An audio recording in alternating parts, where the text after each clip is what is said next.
Welcome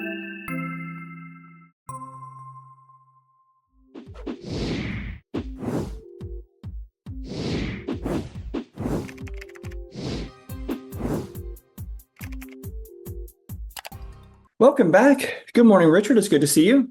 Good morning. How are things over there? Doing all right. Enjoying your best Barry White impression, deep voice. So this will make for a great recording. Yeah, the only thing, I'm not contagious, but I do sound like I'm doing a couple of shows at the Holiday Inn tonight or something, so I apologize for that, but we're on the upswing. So That's right. That's right. It is better than it was the other day, so that's good news. But yeah, yep.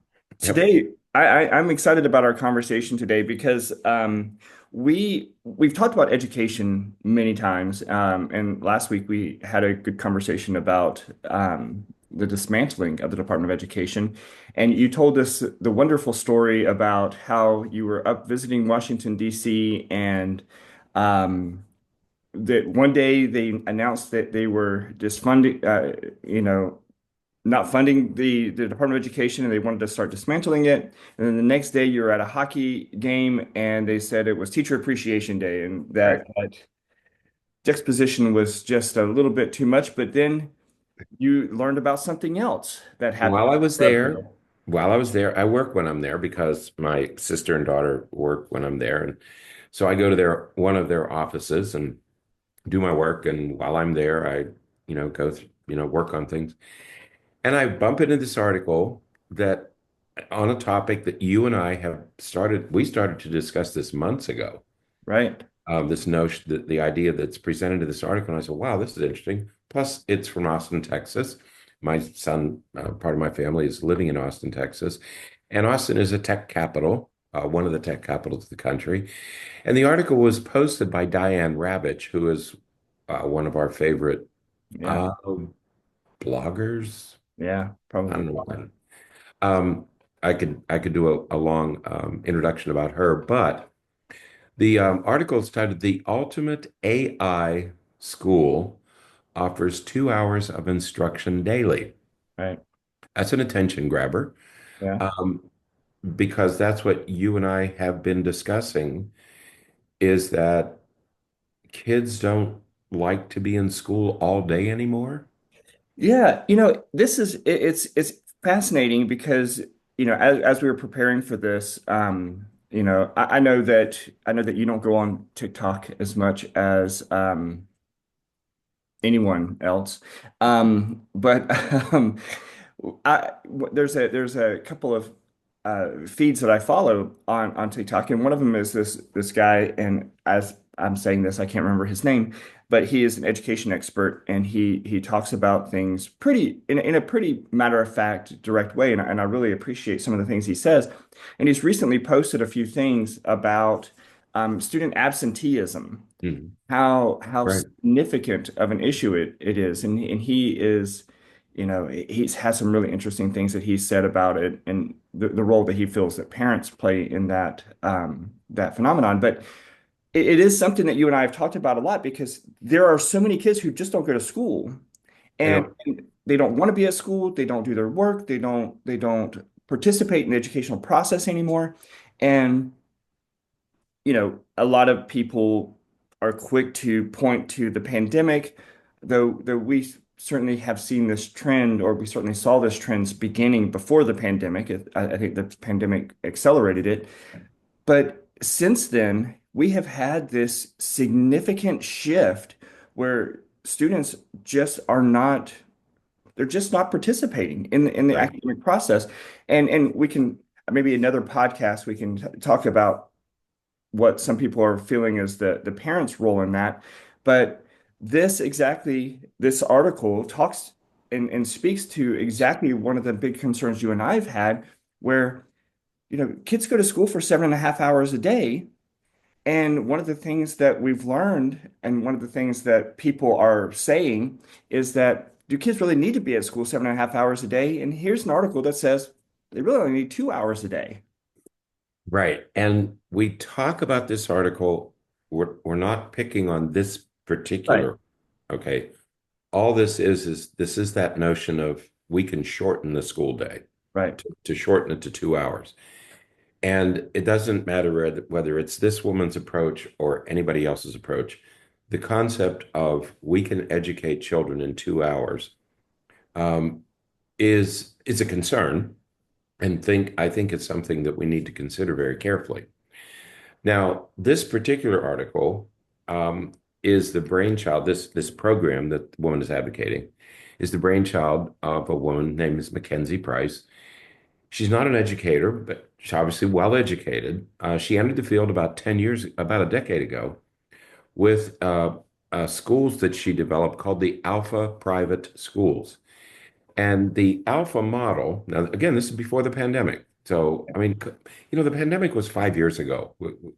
We should be recovered. I mean, there are health problems that are sticking, but we should be recovering. So if it's just the fault of the pandemic, we should be getting over it. Right. So this started 10 years ago. Right. The Alpha model said that children need only 2 hours of instruction a day. She made this decision after her second grade daughter came home one day and complained that she was bored. Yeah. And I thought, can you imagine that? A second grader bored at school. Right.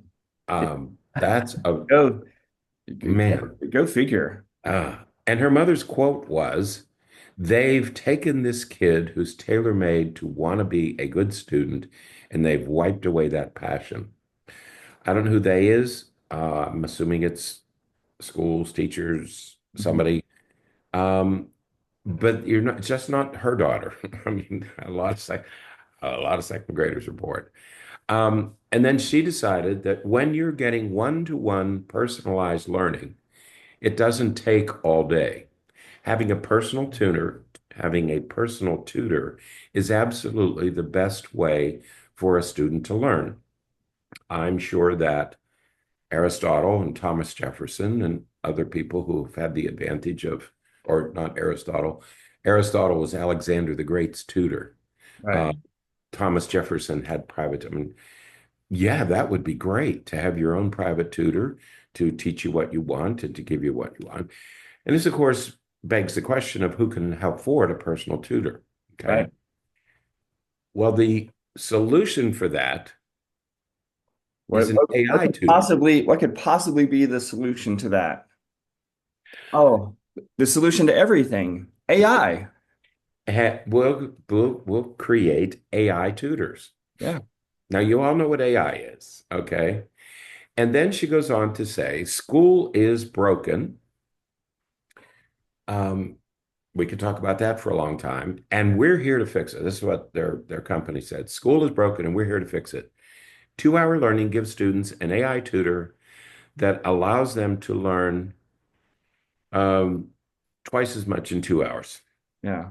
Okay. And the personal tutor, this AI tutor, is a collection of computer apps. And after 2 hours of, I said apping, but I was Mhm. um, 2 hours of being on these apps, the child is free to pursue their personal interests. There's so much. I There's so don't know much to where to begin. say about some of that because, first, I think that there's a lot of adults who would say, I could do 8 hours worth of work, all the work that I'm supposed to do in 8 hours. I could get that done in just a few hours, Hmm. and then I should have the rest of the day off. Hmm. I think that, um, you, you know, one of this isn't the podcast for this conversation, but it's something you and I've talked about a lot. Also, that the school is for more than just learning facts. That's exactly that. And That's where the rubber meets the road with this podcast. right, because the when you don't have teachers and you just have the AI guides, um, you're not learning how to learn. The problem that I have with so much of this and kids these days is that all they want is the answer. Right. And what is the you have the question, what is the answer? And when you just have the guidance is going to get you to the answer. It's not necessarily going to teach you how to problem solve. You know, um, the conversation you and I had about this the other day was about algebra, Mhm. right? Yeah, a lot people have been saying for good grief, decades, generations, why do I have to learn algebra? I'm never going to use this in the real world. Well, the reality is you use algebra all the time. You just don't know that you're using algebra. But what algebra does is it teaches you how to solve problems. It teaches you how to think in a way that's very abstract. And algebra, the thing about algebra, the thing that makes algebra so hard is you're going from very concrete, adding and subtracting, multiplying and dividing to a more abstract form of mathematics. And it teaches you how to think differently. And what I worry about so much with programs like this, and I know we're not picking on this one in particular, but all the programs like it, is that it's taking away this idea of how do we learn? How do we problem solve? How do we figure things out? And just saying, really all that's important is that if somebody asks you a question, just find the specific answer and then you're done. Mhm. And it just takes us um, out of the importance of learning how to learn.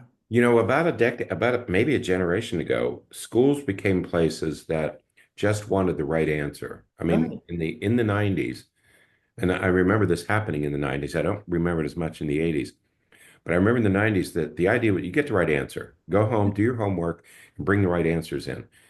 2 generations ago, homework was practice. It was a time to, do I know this? And if not, I bring it back the next day. And if I don't know it, my teacher teaches it to me.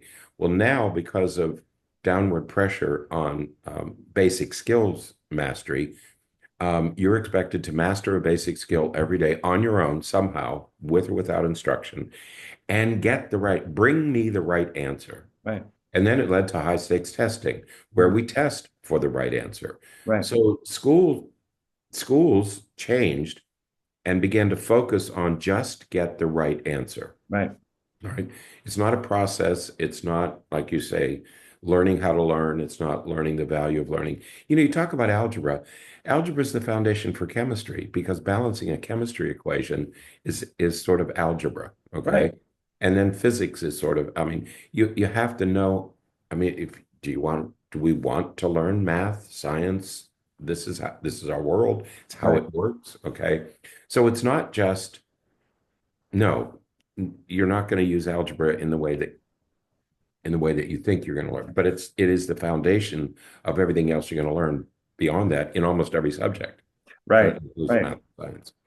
So So this alpha school, yes, proposing this idea of 2 hours a day with these AI tutors. Now, let's not, this side note is that the tuition is $40,000 a year. well, that was the other thing because I said, Throwing that out there. I'm not this. For all those parents who think that they'll take that school voucher that your state probably has now, the 8,000 or whatever dollars it is here in Florida, that you're going to take Mhm. that and apply it to this. There's a little bit left over that you'll have to cover, about $32,000 or so. That's after tax dollars. By That's the way. right. No, no. Yeah, But so I mean, this is for everybody, right? So, and that's the first obstacle that you run into. This is extraordinary. First of all, it's going to be very expensive. You right, don't have a personal tutor unless you can afford a personal tutor. All right, right. It's like having a personal chef. All right. right, It'd be wonderful, but not many can afford it. So the article itself also began to discuss the intricate financial details of her company.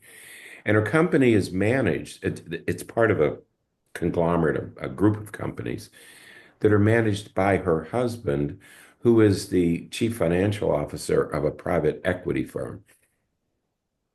If you don't, private equity firms are places where large amounts of money are made and used and invested. mhm, So this is also a part of a larger business thing, which really doesn't matter. Okay, the financial part of this, the only financial part that bothered me is this is very, very expensive to do. And but the larger problem is that it creates this notion that education can occur in a 2 hour block? Right. That depends on how you define education. What is an education? And Bernie, you brought this up. Oh man, this was months ago. And you brought it up, and somebody else brought it up at just about the same time and said, well, then the first question we have to ask is what's worth knowing? Right. What is knowledge? What do you want people to know? I Right. mean, do you just want to be able to go to Google and get the facts? I mean, I don't need to know how my engine works in order to change the oil. Right. Is that all education is just getting the right answer? Um, and so that's the first question. Second question is, what is the function of school? Right. Is school just getting the right answer? Right. Because if that's all school is, if you only, if we as a country say we want our children to go to school just to learn a set of facts that we can test them on, then maybe 2 hours is enough. Right. But I'm not sure that that's what people really want. Right. And, Right. and if we think about just thinking about the consequences of this, I've told this story before, but when I was in graduate school, I was a TA for a semester, and I decided I'm not doing this again. But it's all right. I was a TA for Mhm. a professor, and I taught a class on communication skills. And you and I've talked about this communication skills class before because I think everybody sort of cuts their teeth a little bit on this communications course that every graduate teaching assistant teaches. Um, I started out that first in the first class. I said, I am not here to tell you the answer. I said, I am here to help you find the answer and Mhm. help guide you to ways that you can figure out the answer. And so throughout the course, I would do that and reiterated several times that when you ask a question, I'm going to turn that question back around to the class and ask the class what they think. And so I did that throughout the course. Somebody would ask a question, I would say, "So, what do you guys think?" And we would talk about it. Everybody would have different answers, and we would talk about those things. When the course evaluations came around at the end of the semester, my my evaluations weren't too bad, except that there were these comments.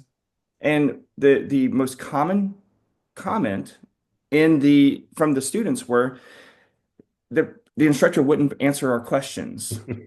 He just kept asking us what we thought of the answers. Right. He wouldn't just tell us the answer. Hmm. And What year was this? this was in the early 2000s. Oh, okay. This is recent. So, but again, is what we're back to, this was happening 20 years ago. Hmm. Um, and it's this idea that just give us the answer. Right. And there's so much more to be gained from Hmm. education from the learning process than just getting the answer. The one of the reasons that your math teacher wants you to show your work is so that they can see how you got the answer, not if the answer is right or wrong, but how you got the answer. Exactly. Yeah, you Right. may have ended up with the right answer, but if your whole process was wrong, Hmm. you're going to get all the other problems wrong. Exactly. Right. So you need to look at how you got it. And how you got it is your understanding of how the system or however the problem, how it works. And Okay. I think that is the important, critical aspect of education. And we're losing that. I Right. think that all of this talk about, so much of homeschooling is losing that. That's right. You That's the problem with homeschooling. You can do it in 2 hours. yeah. Then if you do the math, okay, so you do school for 2 hours. What do you do with the rest of the 6 hours? Right. Richard, this is so sad. What do parents and students who are oftentimes homeschooling, some homeschooling is terrific. So of course this isn't a characterization of everything, all of it, but what do they often say? Well, we just sit down and get it all done first thing in the morning, and then we can have the rest of the day to do whatever we want. Hmm. It's just let's rush through it. Let's just get through it as fast as we can, as though it's the same thing as, eating your vegetables. You got to do it. So let's just get it done as fast as you can so we can get to the good stuff, which is whatever. Well, and I would say, when we talk about what's the purpose of school, parents what you just said, well, we get it all done, and then we can do what we want for the rest of the day. Right, What life does that prepare you for? right, Where in your life, in the rest of this child's life, where is it going to be possible to get your work done in an hour or two, and then have the rest of the day to do whatever you want? right, School prepares you for work. I'm sorry, most of you are going to work. You're going to do something, all right? right, And schools were built to prepare you for work. right, And it's to prepare you to do things that you don't want to do, to be in places where you don't really want to be. You'd rather be outside playing. But it is a preparation for real life. Richard, And that I think is that's part of one of our main concerns is right, what is the purpose of school? right. People often say, well, I'm going to get a degree so I don't have to work so much. And you and I, we went to school for a long time, and I know you and I, we work a lot. Everybody I know works a lot. Every physician I know works more than 40 hours a week. Attorneys, physicians, nurses, I mean, people work hard. Yeah, People have their own businesses. So, that's right.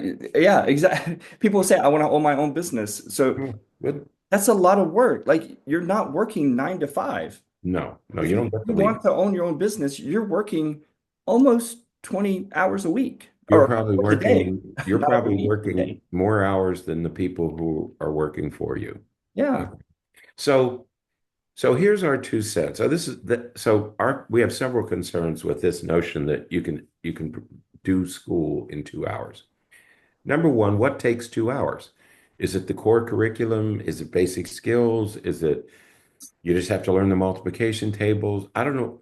Who decides what why it takes 2 hours? What is learned? What is the content of that 2 hours? That's question number one. well, Okay. and does it only take 2 hours for every student? What about students who, I'm sorry, but 2 hours a day to learn if you're in chemistry, algebra two, and world history and English, Right. English Mhm. two. If you're in those four classes, because Mhm.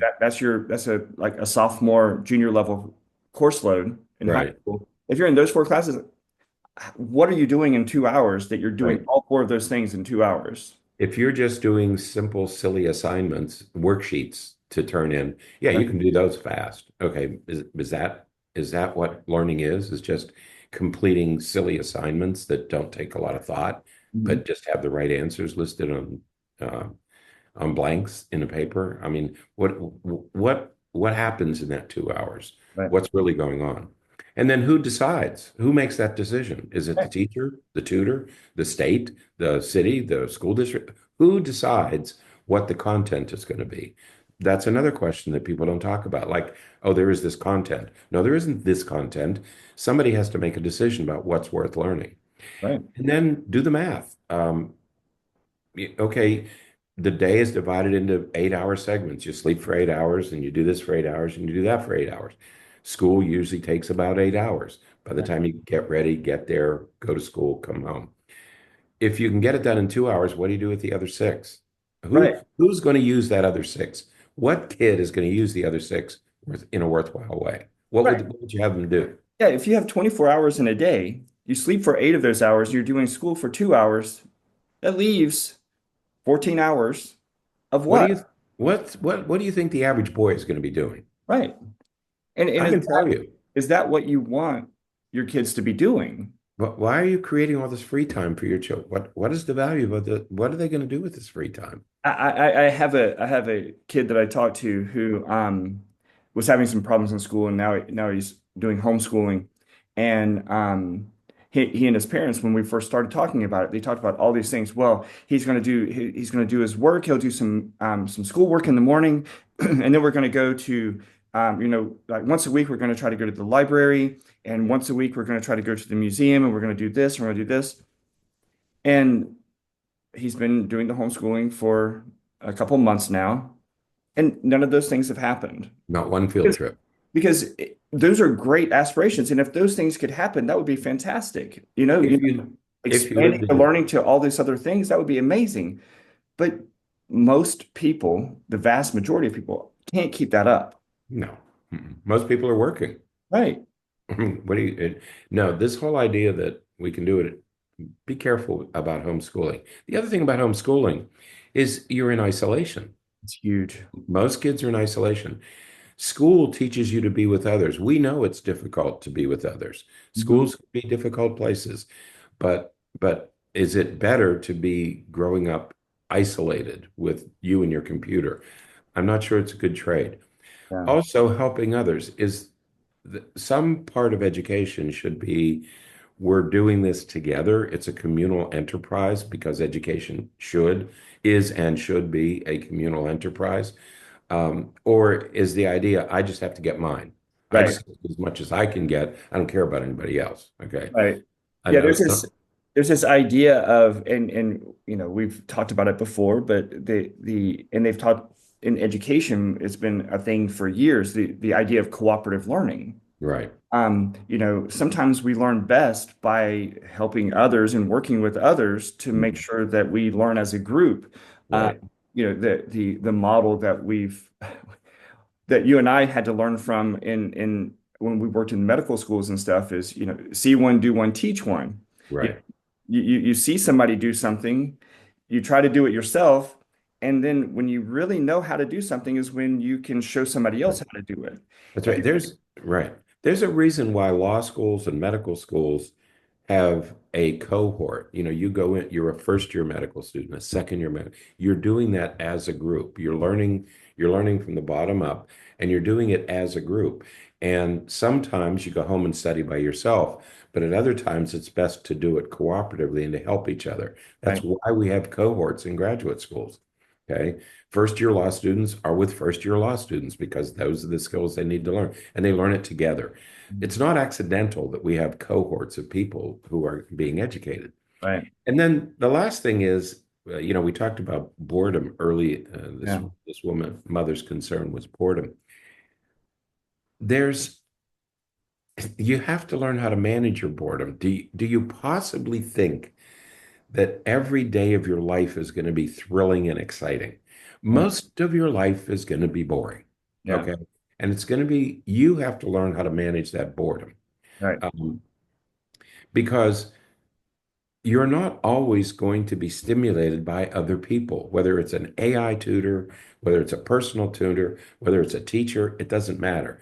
You have to be able to manage your boredom and your motivation. That's up to you. And you learn those things by being in school all day. That's where most people learn it. Right. Most children learn how to manage this stuff being in a school. I talked to a college student the other day, and I asked him, I said, what do you think is value? And he said, for me, it was learning how to do things that I really didn't want to do. Mhm. I said, it's the only place in my life where I had to learn how to do stuff that I really didn't want to do.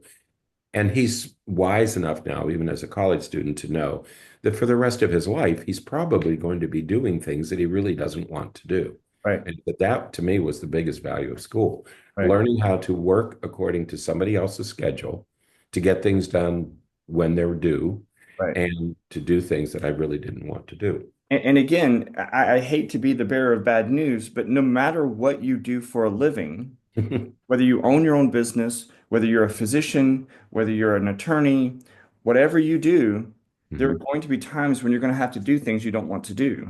Right, You're going to have difficult patients if you're a right, physician. You're going to have difficult clients if you're an attorney. You're going to have, if you're running a business, there's plenty of things that you're going to have to do that you don't really want to do. right. But you have to find a way to do it. And if all we do throughout our early learning is find ways to avoid doing things that we don't want to do, we're not going to be prepared for those situations. That's right. This idea that we can do everything in 2 hours and then you can enjoy your day. There is no world that I know of that works Right. that way. So Right. is that the preparation that you really want your children to have? And I think we need to think long and hard about the exchange that we're getting into here. Absolutely. So yeah, we will keep conversating. Is that conversating. Conversating. That's a new word. I heard a Con kid say that the other day. People Yeah. think conversating, and I thought that's an interesting new word. Yeah. Put So, that in the Urban Dictionary. right. We'll keep talking about this and because this is just gonna continue to be an issue. So we'll keep talking about it. This is going to be part of, we are retooling education in our country, whether we want to or not. And this is one of those issues that we're going to have to talk additionally about. Right. We All need to right. be careful. Well, Mhm. that's it for today. Until next time, stay happy, stay healthy, and forget to be afraid.